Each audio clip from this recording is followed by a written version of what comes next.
menjawab beberapa pertanyaan dari media yang selama ini meminta saya untuk wawancara, tapi karena kesibukan dan lain sebagainya, jadi saya meluangkan waktu baru hari ini. Maaf untuk kesibukan yang beberapa waktu dan banyak hal mungkin yang membuat saya harus mengalokasikan untuk hari ini berbicara dan menjelaskan keadaan saya perihal banyak hal yang tentunya akhir-akhir ini.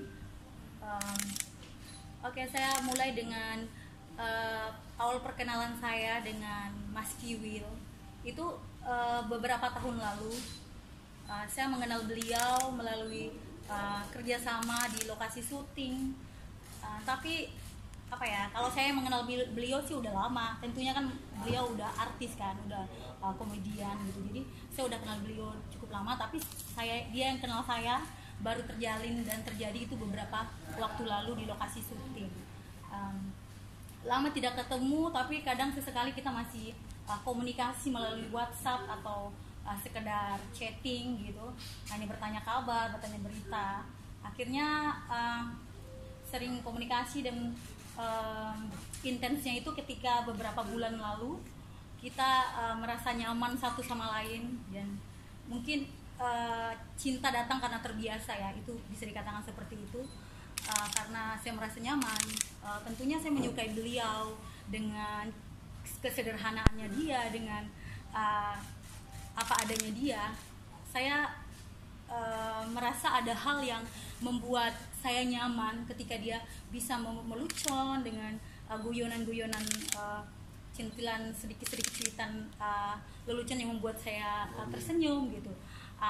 Itu yang membuat dia berbeda dari pria lain yang saya temui gitu. Dia membuat saya nyaman, dia membawa warna baru dalam hidup saya.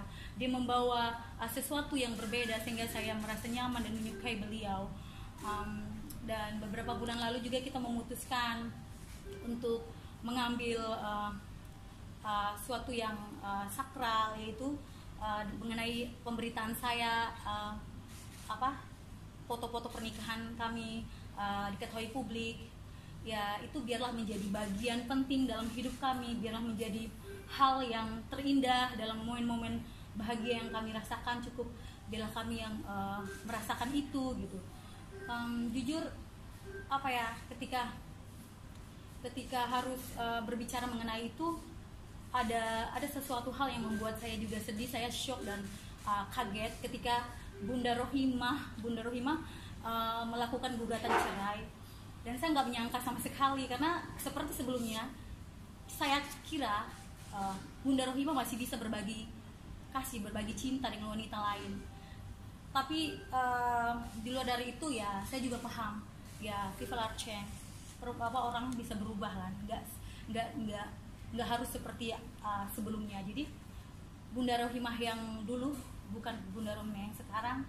Dan saya beberapa kemarin udah menemuin beliau, kita udah bertemu, kita udah banyak hal discuss, kita udah banyak cerita di sana. Ada marah, ada kecewa, ada sedih, ada tangisan. Emang ini gak mudah bagi saya, ini berat. Saya menjalani hubungan seperti ini, terlebih ketika Bunda Rohimah menggugat cerai Mas Kiwil. Itu kayak ada hal yang dalam batin saya punya hati. Saya berat menjalani hubungan ini, benar. Makanya kemarin saya menemuin beliau, Bunda Rohimah, untuk berbicara hati ke hati sebagai perempuan, sesama perempuan, sebagai seorang istri. Saya tahu ini nggak mudah. Ada Bunda Rohimah bilang saya nggak mau dipoligami lagi. Di situ saya sadar beliau bukan yang dulu, bukan lagi Bunda Rohimah yang dulu, yang mau berbagi cinta dengan perempuan lain seperti halnya dia sama Maggie dulu. Jadi itu hal yang terberat yang harus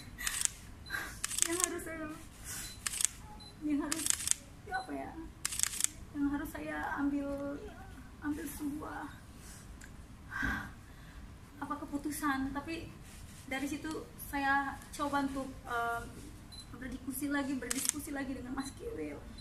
Di sana kami harus memiliki percakapan yang serius, diskusi yang serius yang cukup membuat emosi, menguras jiwa raga juga.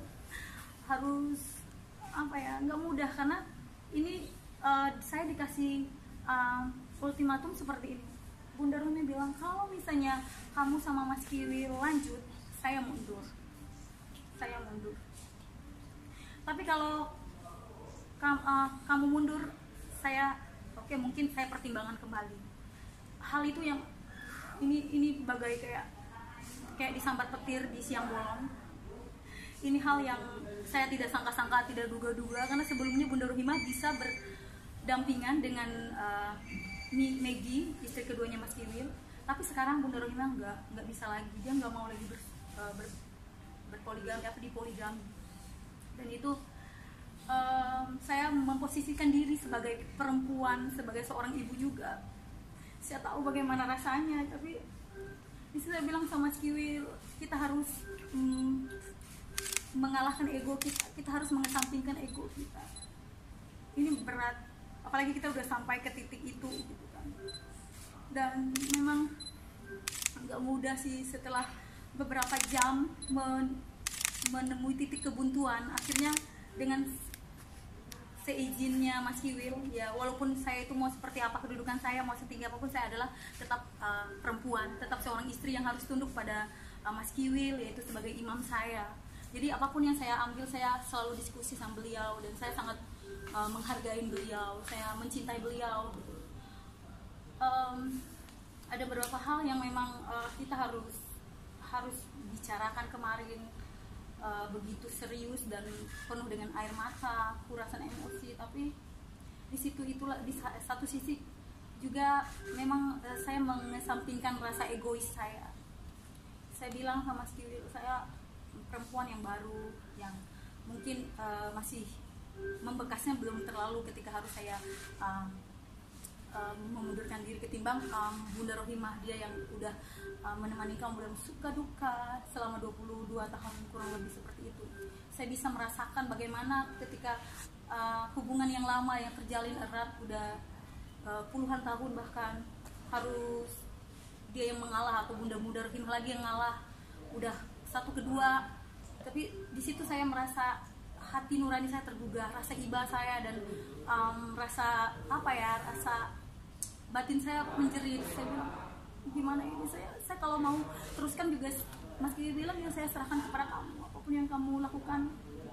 Ya itu udah terakhir ending dari setelah kita berdiskusi serius. Akhirnya saya bilang dengan berat hati, saya bilang sama Mas Kiwil dan Bunda Rohimah, biar saya saja yang mundur. Jadi itu nggak mudah, itu hal yang buruk yang mungkin saya harus terima, nasib yang harus saya jalanin, dan ini nggak mudah juga. Tapi dengan seizinnya Mas Kiwil dan ridhonya yang di atas, mungkin saya diberikan kekuatan untuk terus bisa kuat, dan dengan harapan ini juga biar membuat Bunda Rohimah tenang dan kedepannya lebih baik lagi, dan mempertimbangkan untuk keputusannya nanti di tanggal 20 nanti mungkin ada sidang mediasi. Saya harap Bunda Rohimah bisa mempertimbangkan kembali dengan apa langkah yang saya ambil dan keterangan yang saya berikan kepada media hari ini. Harapan saya adalah ini hal yang terbaik, hal yang keputusan yang terbaik walaupun menyakitkan. Oke, saya singgung mengenai agama.